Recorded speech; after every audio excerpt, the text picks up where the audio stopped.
Hello everyone, Nick Joyce here with Marc, Coppola. Valhalla has come to visit my home community of Sirius out in western Massachusetts in a town called Shutesbury outside of Amherst, and today we have the pleasure of sitting down for a chat with Daniel Greenberg. Daniel Greenberg has been spending his whole life dedicated to sustainability, trying to find ways to help people live better with each other, with the earth, and all of that. One of his biggest projects that for me was really inspiring was a program called Living Roots, which sets up with academia to help students actually have a study abroad experience in an intentional community or an eco village in a number of locations around the world. And now he has a new baby called Earth Deeds, which we'll talk more about today. But thank you for joining us. Thank you. Yeah, Pleasure it's to great be to here. have you here. So maybe just we'll drop in with a little background. I know your story of when you hit the road with your wife touring through all the communities, but maybe just a background to what got you really Sure. into the scene. Well, I'll back up to when I was an undergrad at Cornell, and I was actually majoring in electrical engineering. I came a long way, but the idea was the same, which is I wanted to be on the cutting edge of society, and this was in the mid '80s, and computers, artificial intelligence, that's sort of what I thought was the growing edge of society. And at some point I started teaching computers to kids in an after-school program in downtown Ithaca, and I quickly realized I liked kids more than computers. And I was like, wait a minute, what's going on? I remember going through the course catalog and making a check next to every course I could imagine ever wanting to take, and there was like 5 or 10 in engineering, and there was like 50 in psychology. I'm like, oh, well, maybe that should tell me something. Yeah. And it was also around that time, through late night discussions with friends that I'm sure you all have had as well, thinking about how do we want to live our lives, how do we want to raise our kids. This idea of community kept coming up, and more specifically, I started dreaming of creating a school for children in a community setting. And to be honest, I don't know where the idea of community came from. I mean, I grew up partly in Ithaca, but most of my adolescence was in Delaware, in the suburbs, which was sort of like the antithesis of community. So maybe it was sort of like I was seeing something I was missing. So I then went to graduate school, and I did a PhD in child psychology and child development and school psychology, thinking that would give me the background to go ahead and build this school, which it did not. I was naive, but it did give me the opportunity to do a PhD thesis on children and growing up in community. And so I studied the topic probably 2 years, read everything I could at the time. There really wasn't much out there. And then I hopped into a Westphalia camper van with my then partner, now wife, Monique, and we traveled to about 40 communes around U.S. and Canada. And I often say I think I learned more the first day I stepped foot in an actual community than probably those 2 years I had spent studying them. And it was sort of like, oh, now I get it. It all sort of came alive. And then the next year I had to do my school psychology internship, and I rode around to communities around the world. And Findhorn wrote back in Scotland saying, hey, we could use some help with our kids, and which was true. And so we moved there for a year, and it was an incredible year. Findhorn's really my favorite place on the planet. And in the middle of that year, a friend brought over some college students from Prescott College down in the Southwest. And I saw the same thing happen to those students that happened to me. Like in the space of a week, they just like popped like popcorn, like one by one. They were like, oh my God, my life is totally different. I don't know, I'm not the same person anymore. I'm thinking completely differently.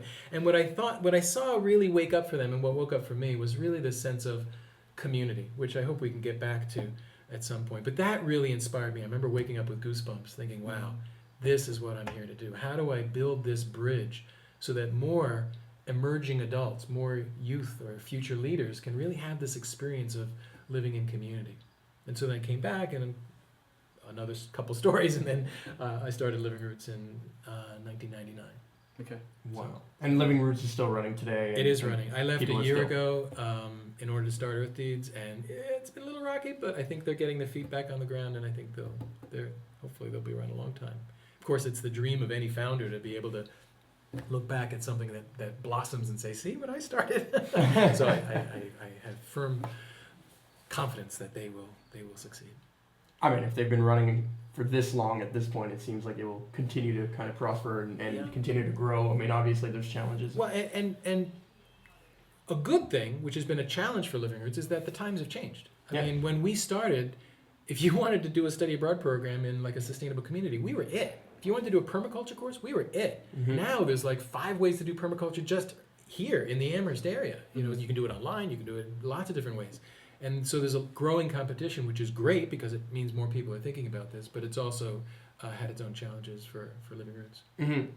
So you said you wanted to get back to community. I guess my first question is, community is a broad term. I mean, anything could be a community. Anything could kind of be pushed in one direction and say that it's a community, but maybe not be that type of community in the way that you see it. Obviously, here we're at a place that is a little bit more sustainable. How would you define community? What does living in a community mean to you?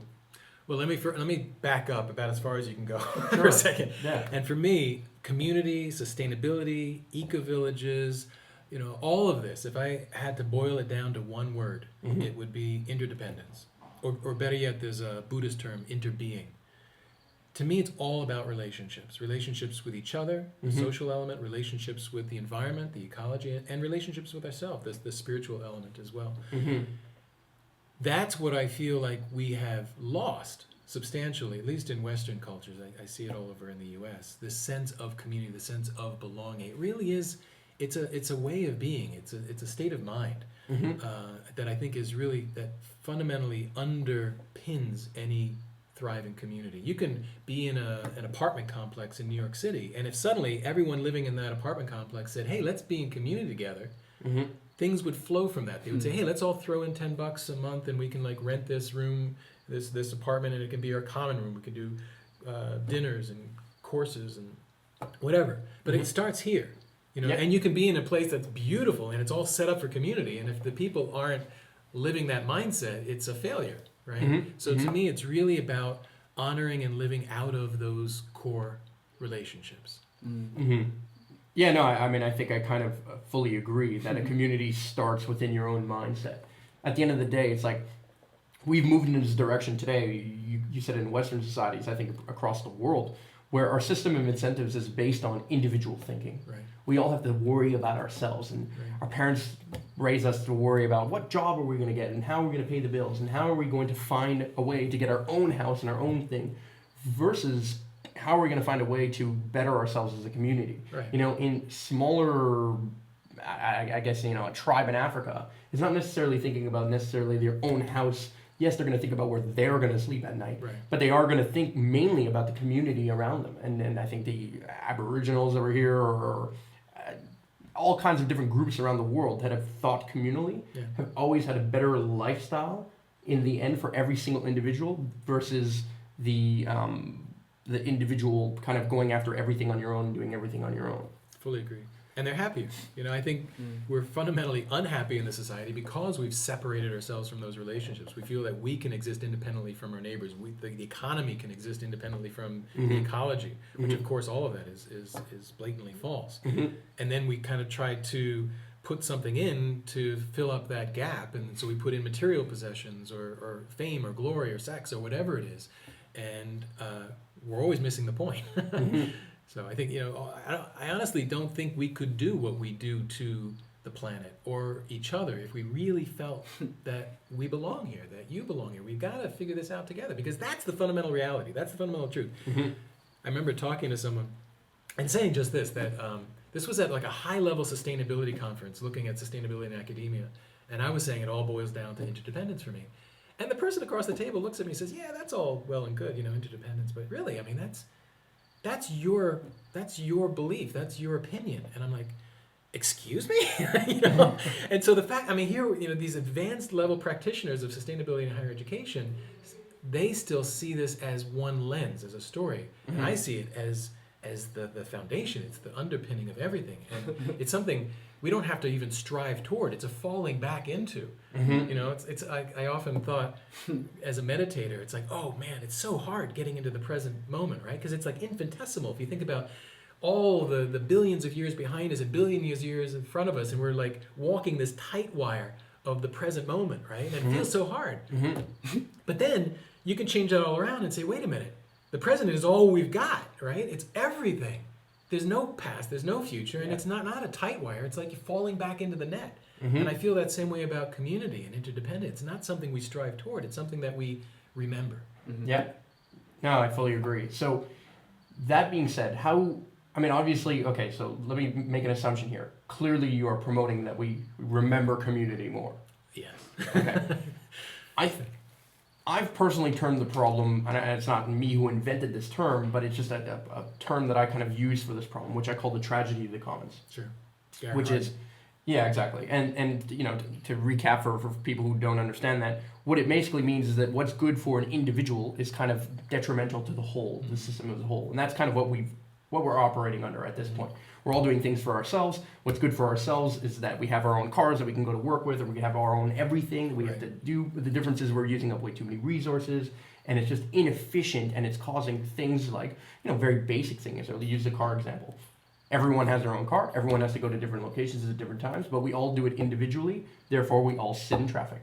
Right. Had we come together to solve the tragedy of the commons, which in this case, in this example, would probably be some form of very efficient public transportation, then we would not have traffic and we would all benefit from this. Right. So I would be interested in knowing what your solution is to having, I know this is a very big question, but what is your way of going about having people remember community, having people remember that they are, how do you move them away from the tragedy of the commons into, I guess, the solution to that? Well, I can come from my own personal experience, which is that it's a visceral feeling. It's a visceral experience. It's something that woke up for me when I started traveling around to communities, and I said I learned more in that first day than 2 years I'd spent studying them. Mm-hmm. There was a need in me that I didn't even know existed that was starting to get filled up. This sense of belonging, the sense of being in community. And once it started getting filled up, once I started recognizing that, it's something that became a priority in my life. And I said, I don't want to live my life without this. And so I naturally looked for opportunities to build community around me. And so coming from that experience, it seemed natural that I wanted to create a similar experience for young adults. And so that's where the vision for Living Roots came from. If I can just get people there, we can create a great curriculum, and Living Roots does offer a great curriculum, but to me, that's all icing on the cake. Mm-hmm. The cake itself is just the beingness in a community of people that is actually trying to work together. And they're not utopias. I mean, these are places far from perfect. Mm-hmm. But that's not necessary, I think, to really wake up that sense. Because I think it's, a lot of people, when I talk about eco-villages, they're like, oh yeah, they're fine, but they're kind of weird, they're eccentric, they're off the map, they're marginal, they're really irrelevant, they say. Mm-hmm. And when I hear that, I often ask people to step back and reflect and think evolutionarily that, and remember that for 99.9% of our evolutionary history, this is how we lived. There were no strangers, right? Yeah. We lived in community. And it's only been the last 150 or 200 years with the Industrial Revolution that we've gotten away from that. Mm-hmm. So in the grand scheme of things, this is the strange time. Mm-hmm. This is the abnormal. This is the almost living in a period of amnesia, the modern era, that we have forgotten this deep thing. And I think we are wired for community. It's in our genes, in our bones. And so it just takes a little tap. It just takes a little, hey, try this out. And suddenly it's like, oh my God! It's like there were jewels in my beingness that I didn't even know. Mm-hmm. And so people, I think, are ready to wake up to that once they have the container, the context, the conditions ripe. So you almost, if I'm understanding correctly, you almost think that it's something that's so inherently ingrained and so much a part of who we are as people that simple exposure to that state of interdependence or interbeing with others is powerful enough to catalyze that awakening within individuals. Knock on wood. That's what I'm counting on. That's what I'm living my life for. It's because it's a hopeful. I'm really sorry. This has never happened. Your camera froze. Yeah. So anyway, little technical glitch. I don't know what happened there. Somehow this completely froze up on us. But we're going to recap and we're going to kind of restart from where we were just shortly, which is we talked about, okay, so my first question, I guess, or my first assumption was that you are kind of the mind that you want to make as many people as possible experience and kind of remember community, right? Right. Okay. So it seems like, we've talked about people having lost a sense of community in Western societies and all that kind of stuff. To me, I've kind of termed or used a term that's kind of existed before, which is called the tragedy of the commons. Sure. And for the people who don't know what the tragedy of the commons is, the tragedy of the commons is that what's good for the individual, which is, potentially, let's say having your own house and car and whatever it is, and all your own stuff, might be or is often detrimental to the whole, because the whole being that we have global warming, we're using up too many resources and those kind of things. So to run with that, the problem is constantly there. Let me use the car example again as a reference to this, which is that it's good for me to have my own car because I need to drive to work and I need to go to all sorts of places or whatever it is. But because everyone is in this individual boat, we all have their own cars, we all drive to work, and then we all experience things like traffic. Right. Now, solving the tragedy of the commons, okay, and we can go into the politics of this, but would be some kind of efficient public transport system, for example. Right. That would eliminate the common problem, and it would eliminate the individual aspect of that, where what we would all do is contribute to that commonality, that community, I guess, and we would all experience a better situation, which would yield no traffic. Right. My question to you is, given that you have this mission, and obviously I know your background and stuff, what has been your experience, or what is the way that you see that we can kind of solve this tragedy of the commons, how we can make people remember community? Okay. Well, I'm not sure what I've said before, but I'll say. No, just go. Yeah, go roll. So, to me, it really boils down to a sense of community.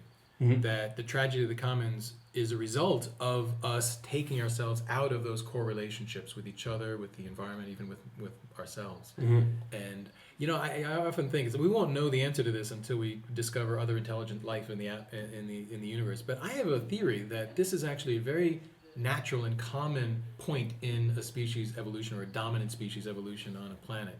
And it makes complete sense that we each separate ourselves a little bit from community, that we have a sense of ego, of me, mine, right? Mm-hmm. Because if I'm an amoeba and I see a little resource of food and I say, that's mine, I want that, that's going to help my survival, right? Yeah. And so just Darwinian evolution is going to support a real strong sense of self. Yes. But there comes a point, I believe, in an evolution of a species where that hits a wall, and we are now hitting that wall, right? That all billions of individual cells wanting me, mine, mine, mine, mine, is now exceeding the carrying capacity of the planet Earth. Mm-hmm. Now, and so the $1 trillion question is, will we make it through this bottleneck? And I'm hopeful, because, as I said earlier, I think really community is fundamentally just a matter of mind. It's a state of mind, and it can change in a moment. Mm-hmm. It changed for me in a moment. I see it changed in others in a moment. So imagine if we all just sort of woke up to the fundamental state of interbeing, the fundamental state of belonging, of being in community with each other and the planet. Mm-hmm. That would change everything. There's Joanna Macy, Buddhist scholar, systems thinker. Yes. She talks about the great turning toward an ecological age. Mm-hmm. And she's a real inspiration for me. And she says that there are 3 things driving this turning. The first are what she calls holding actions, the stopping the bad, the slowing of this juggernaut of destruction that we've become as a species, right? The rainforest, the protests, the WTO stuff, all that. And what really hit me, because I first read about that when I was young, and I was actually doing a lot of protest work. And she said, that's important, but it's not enough. Mm-hmm. She said there are 2 more things. The next thing, she says, we need to create the new institutions across the map. We need to create new banking, economy institute, residential, schools, whatever. Everything, right? Mm-hmm. Because if we don't, we're just going to recreate the bad. And that was great, but she says even that's not enough. And she said the most important thing we can do that's going to drive this great turning is to create new worldviews, new paradigms. Mm-hmm. And I totally believe that. Because if we don't, we're not really changing anything. And if we do, it doesn't matter what else we change, because it's going to flow naturally in ways that we can't even imagine right now. So that's where I get my hope. I see a huge crisis, many crises in front of us. Mm-hmm. But I'm looking forward to this quantum leap in evolution that I think that we may have the privilege of witnessing in the next generation or 2. Mm-hmm. I fully agree. I think that awakening is kind of like it's kind of like how water boils, right? There's a couple of little drops state, right? Yeah, it changes state slowly but surely, right? Like there's at the beginning you see water boiling and you see maybe kind of air bubbles and pockets kind of forming all along the side of the pan, and then slowly but surely it kind of goes, and then it really picks up, and then all of a sudden you've got steam flowing out, and it's overflowing out of this pot. I think that's the kind of situation that actually naturally will happen. I think it's already happening. There's another wonderful metaphor that I think was first coined by Willis Harman about the butterfly analogy, which most people know the basics, right? Yep. So, you know, you got a caterpillar, and then it cocoons, and then a little while later you have this miracle of this butterfly coming out. And as the science got better of researching how that actually happens, I think there's some interesting metaphors to our present situation. And what they're finding is that in a caterpillar, there are what are called imagal cells. I think they should be called imaginal cells. I think that would be better. I think they're actually called imagal cells. And they are actually the nascent butterfly that existed in the caterpillar. And then what happens is when the caterpillar cocoons, it dissolves into this nutrient soup, which is sort of a total loss of ego, right? And then all those nutrients reform around these imagal cells in the creation of this butterfly. Wow. And I love that metaphor because I actually think eco-villages and other sustainable initiatives are really the imagal cells of the sustainable society that is to come. They've always been here, and hopefully it won't be too much of a dissolving into a nutrient soup, but I think we will witness a lot of dissolution of what we've considered tried and true institutions that we just assumed would be there forever. I think are going to start falling apart. I see academia doing this. I see the government doing it. I know. And so I think in the next couple of years, we're going to see a lot of flux. We're going to see a lot of things that we thought were real aren't real. We're going to see a lot of things that we thought were solid aren't solid. And I think that's all good. I think that's all part of this process. And where we should do is focus around, well, where are the best models? Where are the places that we can put our attention that we know we're doing good in the world? And I think it could happen pretty quickly. Absolutely. Highlight the solutions. Absolutely. So, I'm sorry. Yeah, no, I really don't think the world's going to change out of fear. Okay. I mean, things do change out of fear a lot. Yeah. But it's not going to change toward where we want it to go in terms of sustainability. Yeah, it doesn't achieve that third level of the actual shift in worldview that's the motivator of change. I've toured communities myself, and I've seen a big difference between people, even within eco-villages. There's some eco-villages that are approaching sustainability more from a perspective of self-limitation. I have to stop doing this or we're going to destroy the planet and everything's, going to be ruined, versus a community where the perspective is more, rather than I shouldn't, toss this on the ground and litter because that's bad for the environment. It's like, why would I throw this on the beautiful ground? Right. And coming from that place, the resiliency and the authenticity and that shift in worldview for me is much more complete, and you feel it when you go there, that those are the communities. We have to make it fun. We have to make it sexy. We have to say, this is something I want to do because it looks much more fun than what I was doing over here. Exactly. And I think people who come to eco-villages, generally, I think often, have that experience. Like, I had no idea. I thought this was some hippie commune and, I was going to be starved and whatever. And it's like, wow, this is really meeting something deep in me that is actually very fulfilling. So coming out of it from a place of love and attraction. So you mentioned something. You mentioned a word that we particularly like at Valhalla. So we're an intentional community, mainly a community of people who are coming together with a strong marketing background. And I've always said that, and I still to this day believe this, that sustainability and community needs a better marketing firm. Yeah. It just needs a better voice. It's got a bad rap right now, and it's gone down like, oh, hippie commune, right? And what that brings up in people's minds is generally more negative versus something that they would want or imagine that they would potentially want.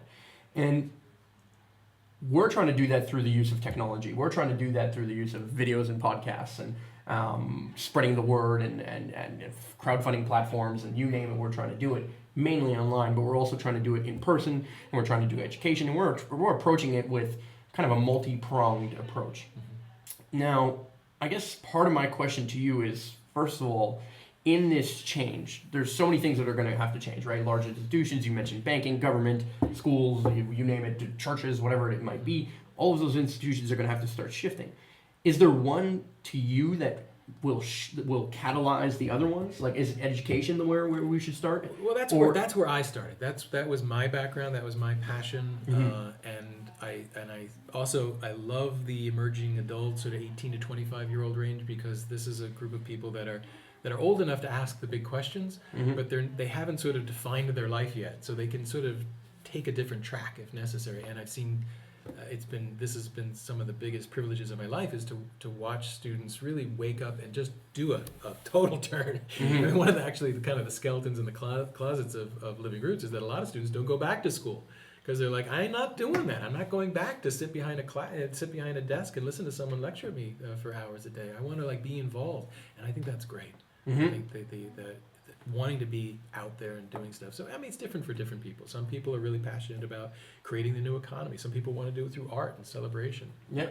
No, I think I mean, I guess the answer that I kind of keep hearing is that it's going to happen on all fronts, and it will slowly but surely happen on a grassroots front, and it will kind of make its way into the mainstream slowly but surely. And that's exactly our stated goal, which is to make sustainability sexy and kind of mainstream. That's that's the unofficial way of saying it, but that's pretty much the common terms that we would use to describe it, really.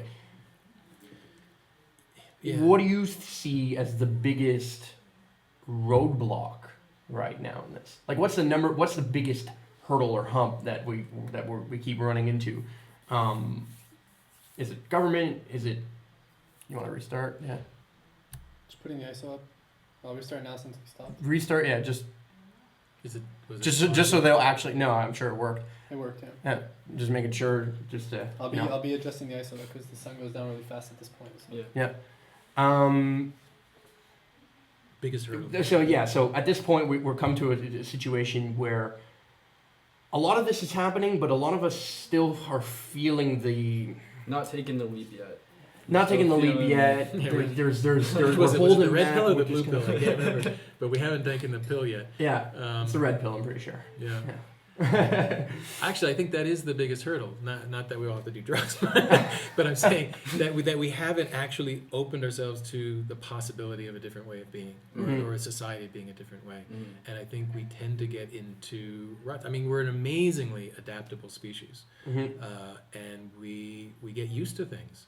And this way of being has gotten roots, and I think it's going to be coming up by the roots, and it's going to cause a lot of strife for people. And also, because of the Industrial Revolution and our access to cheap energy, we've been able to be comfortable without having our hands in the dirt, as it were, that we were forced to even just a couple generations ago. And so a lot of people are dependent on the current structures in a way that's going to be very frightening when they start coming apart. And so I think it's that fear of something new that is probably our biggest hurdle. Now, do you think, when it's coming apart? Some people feel it's a day. It's like there's this one day, it's going to be this cataclysmic event. We're maybe 10% into it, maybe? I don't know. I was actually going to ask you, can you give us a percentage as to how far along that failure of the current system paradigm versus the build of the other paradigm? You want me to put this on film? So. I mean, no, but if you had to just give it as how... Well, look, you could actually say that we started back 10,000 years ago, right? A lot of people say that, yes. I mean, there's the books by Daniel Quinn and Ishmael saying that really it was the agricultural revolution that we sort of took ourselves out of the hand of God, and that was the beginning. Yeah. And it's now that it's like the fullest manifestation of that. So in terms of it unraveling, it is unraveling. I mean, we've got climate change baked into the system now. We could disappear. We could just someone could wave a wand, humanity could disappear from the planet, and the planet's still going to be warming a couple of degrees, and making huge havocs. So, and I think we're actually at the very beginnings of that. I'd say probably 10 to 20% into climate change. And in terms of things falling apart, I think we're just sort of seeing the fringes, right? Yeah. Like the banking and the government and education. I think there's a lot of disruptions happening that are only going to get more. So I'd say we haven't hit the hockey stick yet, I think, in terms of real change. Exponential change. Yeah, we're starting to see it. Yeah, we were just having an interesting conversation this morning about kind of the media as kind of this large source, from I think that's something ridiculous, like from the 70s to today, it's gone from mainstream media being controlled by about 30 companies to now I think it's about 5. Yeah. And though the awareness of that and the level of filtering that goes into the media is becoming more and more into the public awareness, and Bruce was sharing with us this morning that you just heard a report that it's about 50% of people now are very aware of the fact that mainstream media is telling a very one-sided story. Right. And even 5-10 years ago, we weren't looking at anything close to those kinds of numbers in terms of public awareness of an illusion. And you look at the Ed Snowden, you look at who's the guy with all the WikiLeaks, and this is only going to get more. And so that's where I see things starting to unravel. I think the powers that be are trying to contain it, but it's sort of like, things are coming through the fingers a lot. Yeah. And So- it's just up to us to wake up to it. What seems to be, and my father said this to me years ago, he said, the internet's going to save the world. And I didn't fully understand what he meant by that. But what to me it means is our current community, the community that we do have right now, that we've gotten away from it in the physical sense, but we've gone to it in the internet sense. Yeah. Where most of us are on Facebook, most of us have websites, most of us are connecting in this way, and the rapid share of this information, the rapid share of this technology, and I guess some of the solutions to the problems that we're having, whether it be how to set up a solar panel, and if that's part of the solutions, and those kind of things, or how to garden, permaculture, all these things. The only reason we really know about these things is, yes, okay, books and those kind of stuff, but the reality is the internet is moving this forward at a pace that is unheard of compared to information before. Right.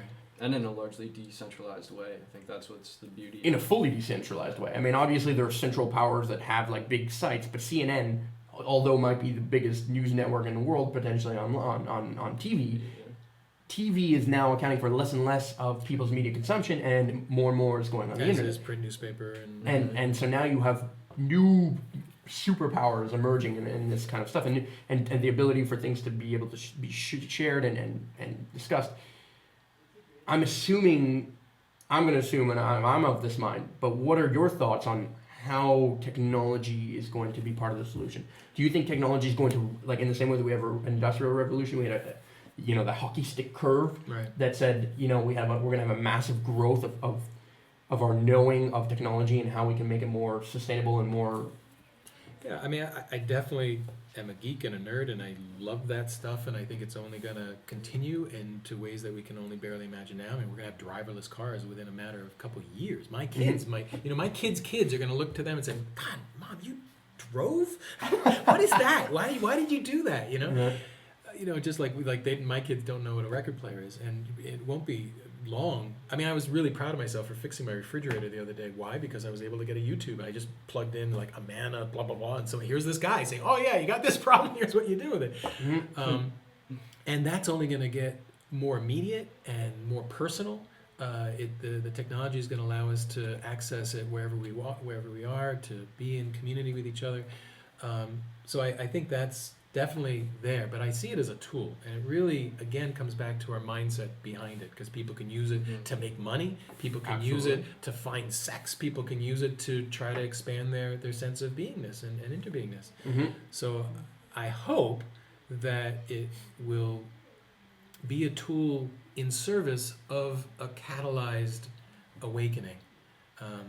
It doesn't have to be.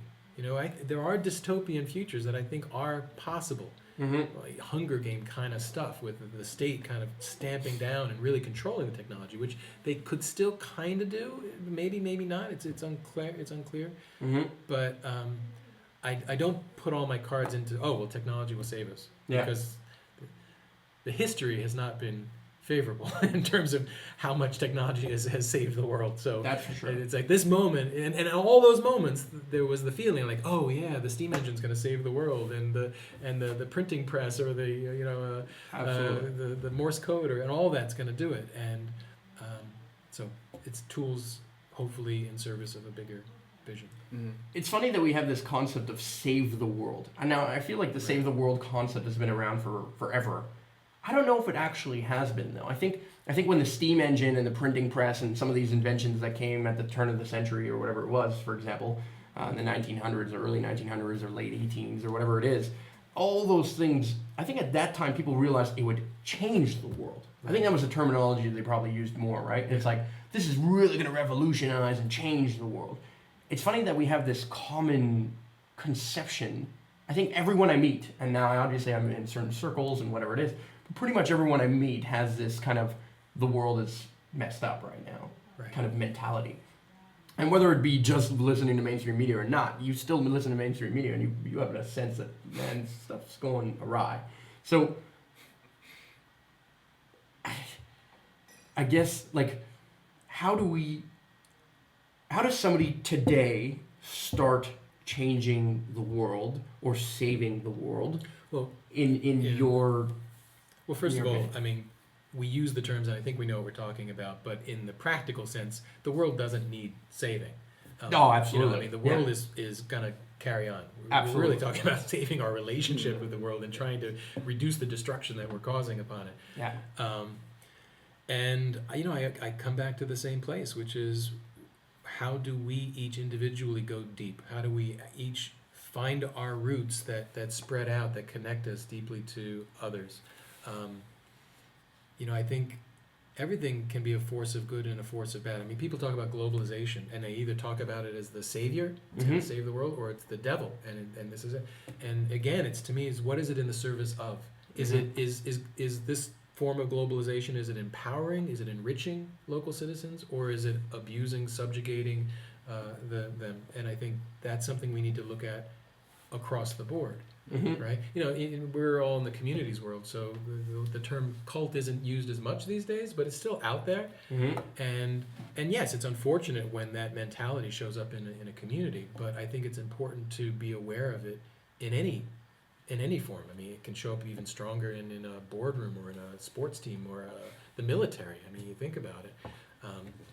This idea of just subverting ourselves to something else that we don't really own ourselves, or that isn't necessarily in line with our own moral guidance.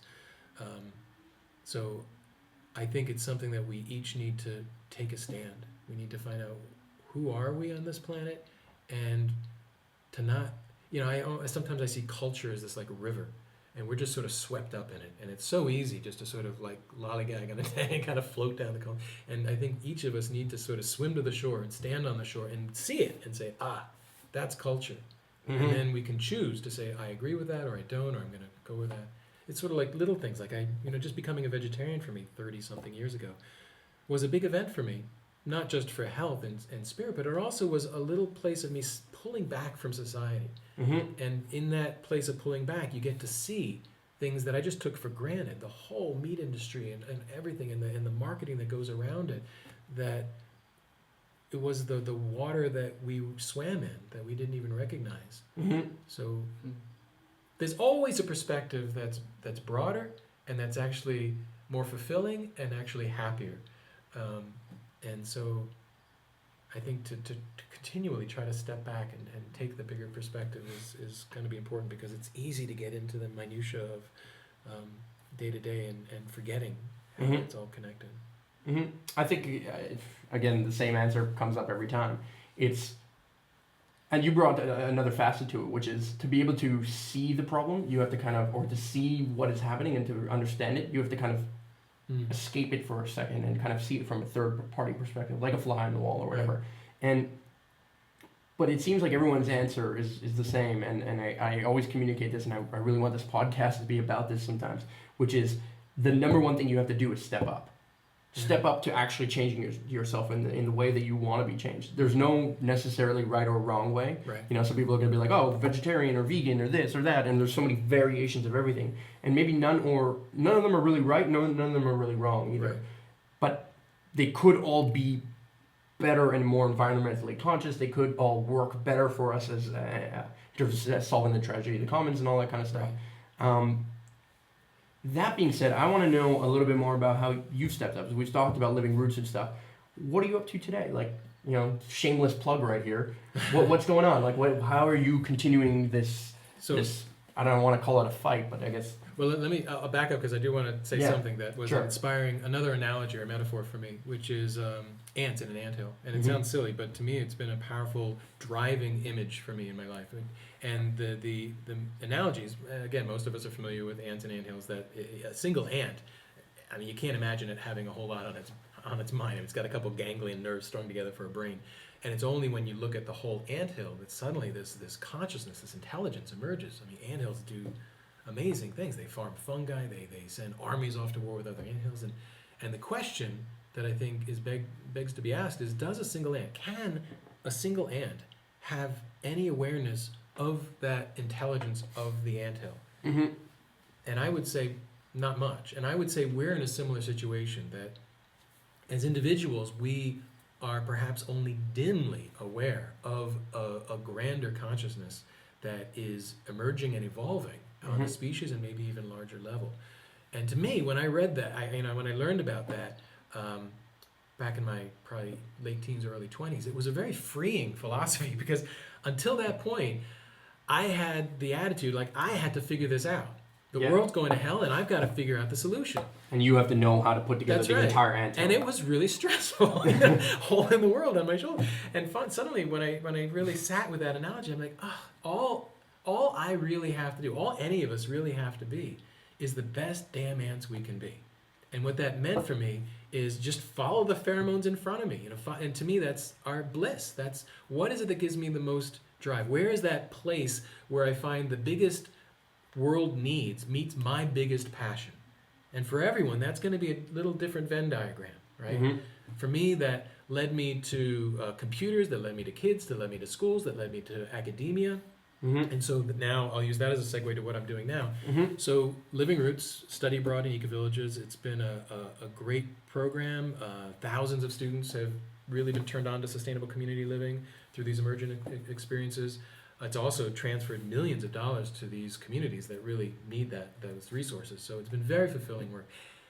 And there's always been a problem. Sure. And the problem is that here's this organization all about sustainability, and yet what is it doing? It's flying students all over the world. So it has a huge impact. It has a huge carbon footprint. It emits megatons of carbon dioxide through all this travel. And that bothered me a lot from the beginning. And so from the beginning, I set up a system where students measure the carbon footprint of each program. We just set up a simple Google Docs spreadsheet to do this.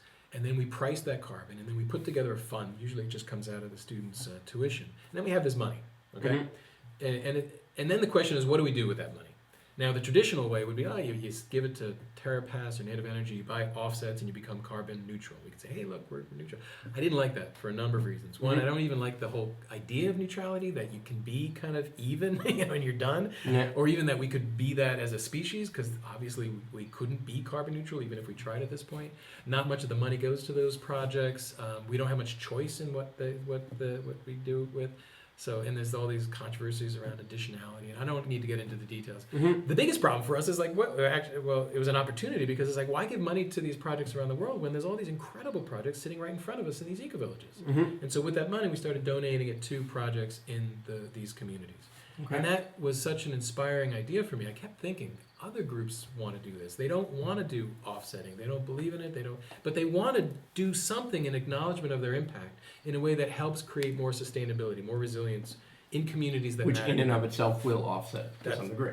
Yeah. Although so I left Living Roots and I started Earth Deeds, and its mission is to create online tools to help groups and individuals understand and respond to their climate impacts in ways that support projects that build more sustainable community and resilience.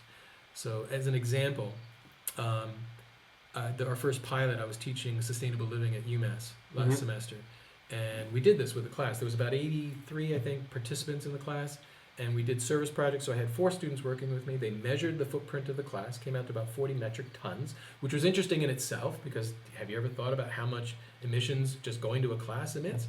No, I haven't. So they came out to about 40 metric tons. We priced that using something called the social cost of carbon, which is Obama's thing, which I can talk more about if you want. But we priced it at $21 a metric ton. We set a target then of about 800 something, and then we raised about almost $900. And then the students together decided to give that money to the Eco-Rep program, which is a student class essentially on campus. They're on many, many campuses around the country, that is helping foster environmental literacy on campus. Okay. And the important point to make is that we'll never know how much carbon dioxide that $900 kept out of the atmosphere. But that wasn't the point. The point was, what did these students feel was the best use of that money that was going to help build more awareness and sustainability. How did it wake more people? Exactly. Yeah. And for them, that was giving it to other students that are doing similar things. Mm. And so that's what Earth Eats is really meant to do, whether it's weddings, conferences, study abroad programs. I think there's a growing critical mass of people that get it, that we can't wait for governments to do the solution. We can't wait for corporations to change. There are good things happening, but slow, not in the time frame that we really need. Of course. So we need to step up. We Mhm. need to understand our emissions better. We need to understand our environmental impacts, and we need to do even small things. But if we do it collectively, it can make a bigger impact in ways that can really make a difference in our home, the places where our kids are growing up and their kids are going to grow up. Mm-hmm. So it's one thing to give money around the world to some reforestation project, which is good, and I'm sure they're doing good things. But I fundamentally want my kids to eat clean food and to breathe clean air and to drink clean water, and so what can we do to make that happen? Okay. That's the idea. I see you just explaining that. Obviously, you're the person who's heading this at this point, or one of the people heading it. Obviously, seem to clarify what it really was to begin with. I kind of saw a quick little pamphlet here, and he had talked to me a little bit about it at some point, and that seems to really make sense. You're taking, number one, what I like what you're doing is you're taking the awareness of people's actions, whether it be going to a classroom and understanding what the carbon footprint of that. You're quantifying it, Right. and then you're trying to acknowledge it and build it into like a cost, because Right. I've heard this term or this kind of notion been thrown around before, which is that there's no real cost to pollution, right? Like that's there's no financial cost, and that's part of the problem. And that's part of the problem. Right? What you're effectively kind of doing is making that cost. Yeah. And the more we do that, the more we consciously want that to happen, maybe the more that it will become an actual Exactly. cost. Exactly. That companies may, like maybe laws can be been built upon these kind of notions, upon these kind of calculations. Right. And I know a little bit about Obama's. The social cost. Yeah, exactly. But I would love to explain a little bit more if you had the time. But we can actually potentially start quantifying this and then making people and businesses and things pay for it. And in paying for it, that was part of the way that you could possibly incentivize people to say, how can I reduce it? Right. Because if I reduce it, then I don't have to pay for it. Exactly. And we are we're facing the crises we are, climate change and resource destruction and species extinction, all of that, because we haven't priced in our environmental impacts. Mhm. Or worse, we price it in at the cost of zero. Yeah. Right? And what Earth Deeds is fundamentally trying to do, I mean, I believe that we will be transferring millions, maybe hundreds of millions of dollars to projects that really need it. And that's fantastic. But even more importantly than that is, I think, building this vocabulary, building this language around our own impacts. Because we grew up in cultures where we could put a price tag on just about anything that enters our vision, right? Mm-hmm. I mean, that camera, this computer, this table, the windows, Absolutely, right. we could, and we're within, a percentage. Mhm. We can do that pretty accurately. But Mhm. when you ask about quantifying or understanding your environmental impacts, our environmental impacts, we don't have a clue. Mm. And we need to have as intuitive, as an informed sense around our environmental impacts as around our economic impacts and what that costs in society. So really, I think it's almost like, I got an early generation Prius, and just seeing that feedback changed the way I drive. Mm-hmm. And for better and worse. I mean, I think my wife likes that I drive slower, but she doesn't like that. Now it's all about momentum, right? Conserve momentum. So I'm going down a hill. She doesn't like that much. But but it's that feedback. And so really, Earth Deeds is trying to give that feedback and saying, oh, you just had a wedding? Let's figure it out. Yeah, it had 52 metric tons of carbon dioxide. It's not you're good or you're bad. And we're not trying to say that story of indulgences where you can sort of pay off one of these companies and now you have a clean conscience and you're good to go. We're not saying that. You're not offsetting, you're not neutral. We're saying you're becoming climate conscious. And what we're saying is that let's be grateful for the gifts that the Earth has given us. I mean, notably fossil fuels. It's allowed us to do amazing things as a species. Mm-hmm. And let's recognize that there's a cost in using those gifts. And now let's pay it forward. Let's say thank you. And what can we do to help kind of give it back, either to the planet or to people in ways that we feel are helping build more sustainable And promote more sustainable consciousness. And I can quickly say, you were asking about to define the social cost of carbon. I can say quickly. Yeah. This was a very cool thing that Obama did, I think in 2010. And he recognized that there was all these government agencies that were pricing carbon, but at all different rates. And he said, this is silly. We got to figure out one price. So they put together an interagency panel of about 12 different groups. And they spent a year looking at the best research available. I mean, this is what government should do. Take what's the best available science, and now let's create policy around it. And they came up with a range, but the average at that time was around $21 a metric ton.